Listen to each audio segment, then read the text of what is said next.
কি ব্যাপার? বাবা কান্না করছেন কেন? ওনার কি কিছু হয়েছে? আসসালামু আলাইকুম বাবা। ওয়ালাইকুম আসসালাম। বাবা, একটা প্রশ্ন করবো?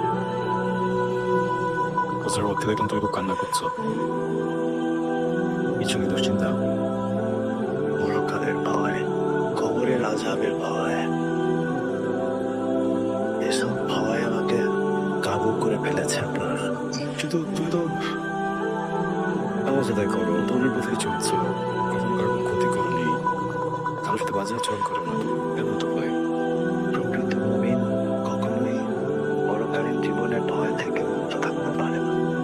আমরা যদি দুনিয়া ও আখিরাতের প্রকৃত রূপ আর পরিণতি সম্বন্ধে জানতাম, তাহলে আমরা হাসতাম কম, থাকতাম বেশি। আমাদের নবী রাসূলগণ তারা জানতেন